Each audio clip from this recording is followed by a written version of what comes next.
কনকনে শীতে গরম ভাতের সাথে রুটি পরাটার সাথে এরকম একটা চিকেন রান্না থাকলে তো দারুণ হবে। আর এই চিকেনটা রান্না করেছি কিভাবে তোমরা সবাই দেখতে থাকো। আর এইভাবে রান্না করলে চিকেনের কোনো গন্ধ বের হবে না, খেতে হবে দুর্দান্ত। তো এই চিকেনটা কিভাবে রান্না করলাম আজকে তোমরা সবাই দেখতে থাকো। ঘরে থাকা মশলা দিয়ে কিন্তু আমি এই রান্নাটা করেছি কম তেল মশলায়, আর এত সুন্দর লাল লাল ঝোল হবে। তোমরা সবাই দেখতে থাকো। নমস্কার বন্ধুরা, সবাই কেমন আছো? আশা করি সবাই ভালো আছো।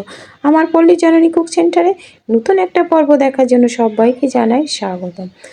দেখো এখানে নিয়েছি মোরগ। মোরগটা বাজার থেকে এরকমভাবে পরিষ্কার করে নিয়ে এসেছে। এখন এটা আমাকে এখন ভালো করে ধুয়ে পরিষ্কার করে ছোট করে পিস করে কেটে নেব। তো তোমরা সবাই দেখতে থাকো। আর এই যে দেখো এখানে নিয়েছি, দেখো মশলা নিয়েছি, আদা বাটা, রসুন বাটা, আর দেখো পেঁয়াজ কুচি। আর এখানে আলু নিয়েছি ছোট ছোট করে কেটে, আর নিয়েছি দেখো কয়েকটা রসুন। আর নিয়েছি দেখো চুইটা না দিলে আমাদের মাংসটা না জমে না। তোমরা ভিডিওটা দেখতে থাকো, কেউ স্কিপ করো না, প্রথম থেকে শেষ পর্যন্ত দেখো, আশা করি ভালো লাগবে। আর একটা লাইক করে দিও। আর এই যে দেখো মাংসগুলো কাটা হয়ে গেছে, ছোট করে পিস করে কেটে নিয়েছি। এখন এই মাংসটা প্রথমে আমি ম্যারিনেট করে নেব। ম্যারিনেট করার জন্য দেখো আমার ঘরে থাকা মশলা দিয়ে এটা আজকে রান্না হবে, অতিরিক্ত কোনো মশলা দেব না। তো দিয়ে দিলাম স্বাদ মতো লবণ। তোমরা দেখতে থাকো, আর কেউ স্কিপ করো না, প্রথম থেকে শেষ পর্যন্ত দেখো ভিডিওটা, আশা করি ভালো লাগবে। আর খুব বড় ভিডিও আমি দিচ্ছি না, আমি ছোট ভিডিওই দিচ্ছি। তো দেখো দিয়ে দিলাম হলুদ, লবণ আর হলুদ। আর কি কি মশলা এর ভিতরে দিই দেখো, একেবারে ঘরে থাকা মশলা, অতিরিক্ত মশলা দেব না, এবং খুব কম তেল মশলায় কিন্তু রান্না হবে, আর খেতে হবে দুর্দান্ত। আর এই যে দেখো মাত্র 1 চামচ দিয়ে দিলাম হলুদের গুঁড়ো। তো আমার এখানে মাংস আছে কিন্তু 1.5 কেজি মাংস আছে। তো এই মাংসটা দেখো একেবারে কম মশলায় কিন্তু রান্না হবে। আর এই যে দেখো আমি শুকনো লঙ্কার গুঁড়ো দিয়ে দিলাম। তো আমি এখানে শুকনো লঙ্কাটা আমি 2 চামচ শুকনো লঙ্কার গুঁড়ো দিলাম। এইভাবে আমি যেভাবে রান্না করছি ঠিক যদি তোমরা এইভাবে রান্না করো, খেতে কিন্তু দারুণ লাগবে, আর মাংসে কোনো গন্ধই থাকবে না। আর এই যে দেখো রসুন বাটা দিয়ে দিলাম, আর এটা আছে আদা বাটা। তো আমি সব মশলা যেটা দিতে হবে এই যে দেখো, আর এই যে কিছু পেঁয়াজ কুচি দিয়ে দিলাম, আর কিছু পেঁয়াজ কুচি কিন্তু আমি রেখে দিয়েছি। আর এই যে দেখো এই যে লেবুর রসটা দিয়ে দিচ্ছি। এই লেবু রসটা দিলে না মাংসে আসলে কোনো গন্ধই থাকবে না। মেন উপকরণ, গন্ধ না থাকার উপকরণ দেখো এই লেবু রস। তো এই যে লেবুর সেন্টওয়ালা লেবু রস, এই লেবু রসটা যদি ম্যারিনেট করার সময় যদি দেওয়া হয় তো এখানে কিন্তু কোনো গন্ধই পাওয়া যাবে না। এই ঘরে থাকা এই মশলা দিয়ে কিন্তু মাংসটা রান্না হবে। তো কি করে হবে তো তোমরা দেখতে থাকো। তো মাংসটা এই যে মশলাটা আমি ভালো করে মিশিয়ে নেব। তো দেখো খুন্তি দিয়ে ভালো মিশানো যাচ্ছে না, তো আমি এটা হাত দিয়ে ভালো করে আর কি মাখিয়ে নেব। হাতে মাখা তার স্বাদটাই অন্যরকম, খেতে কিন্তু বেশি স্বাদ হয়, বেশি মনে হয় হাতে মাখালে। তো দেখো যেহেতু শুকনো লঙ্কার গুঁড়ো দেওয়া আছে 2 চামচ, আমার হাত দিতে ভয় করছিল যদি হাতটা জ্বালা করে।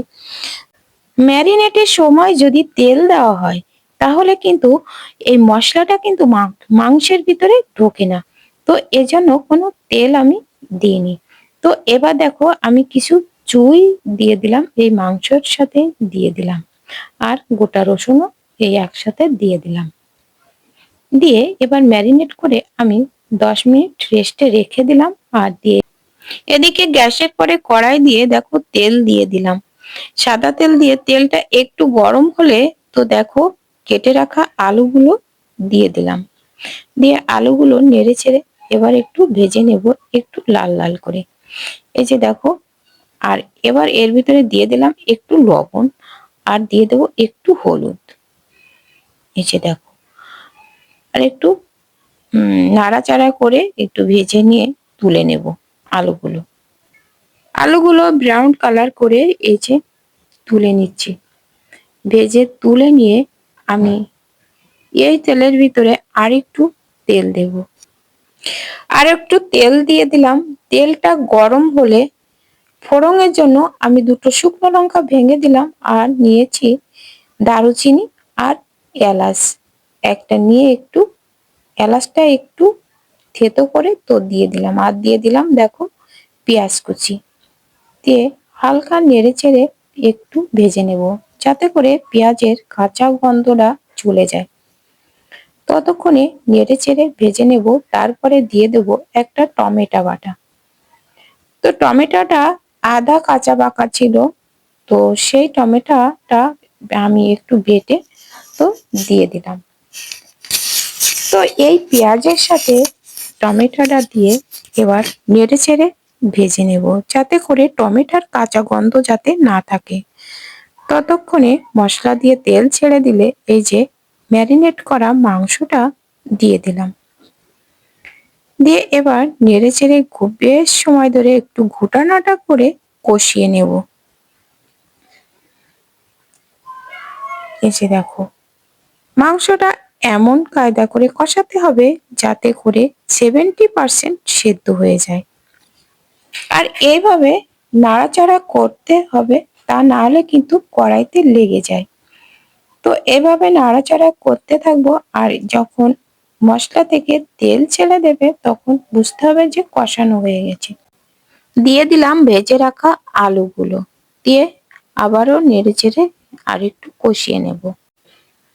এভাবে নেড়েচেড়ে কষাতে কষাতে যখন 70% সেদ্ধ হয়ে যাবে তখন দিয়ে দেব পরিমাণ মতো ঝোল।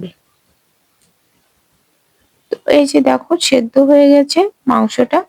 তো এবার আমি জল দিয়ে দেব। এই যে দেখো জল দিয়ে দিয়েছি, তো ঝোলটা ফুটছে। ঝোলটা দেওয়ার পরে একটু ঢাকা দিয়ে রাখবো।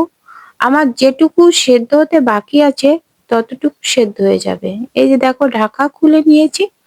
তো আলু রসুন সব মাংস সব সেদ্ধ হয়ে গেছে। তো আমি এবার 1.5 চামচ গরম মশলা দিয়ে দিলাম। গরম মশলাটা দিয়ে কিন্তু নেড়ে চেড়ে দেব, ভালো করে মিশিয়ে আর একটু ফুটবে। তো দেখো আমার এরকম আমি একটু পাতলা ঝোল করব, তোমরা চাইলে কিন্তু একটু ঘনও করতে পারো। যতটুকু লাগবে ঝোল ততটুকু আমি করে ঝোলটা রেখে আমি গ্যাসটা বন্ধ করে নামিয়ে নেব। এই যে দেখো নামিয়ে নিয়েছি। দেখো দেখতে কত সুন্দর হয়েছে আর খেতেও কিন্তু দারুণ হয়েছে। রুটি বলো, পরোটা বলো, গরম ভাত বলো, সবটার সাথে কিন্তু এটা দারুণ লাগবে। গরম ভাতের সাথে দারুণ লাগবে। তো বন্ধুরা কেমন লেগেছে কমেন্ট করে জানিও আজকের ভিডিওটা। আর লাইক দিতে ভুলে গেলে একটা লাইক করে দিও। আর নতুন বন্ধুরা আমার চ্যানেলটা সাবস্ক্রাইব করে পাশে থাকা বেল আইকনটিতে ক্লিক করে রেখো, তাহলে পরবর্তী ভিডিও আপলোড হলে নোটিফিকেশন অতি সহজে পৌঁছে যাবে আর পেয়ে যাবে সুন্দর সুন্দর রান্নার ভিডিও। তো বন্ধুরা আজ এ পর্যন্ত, দেখা হবে পরবর্তী ভিডিওতে। ততক্ষণে তোমরা ভালো থেকো, সুস্থ থেকো। নমস্কার বন্ধুরা।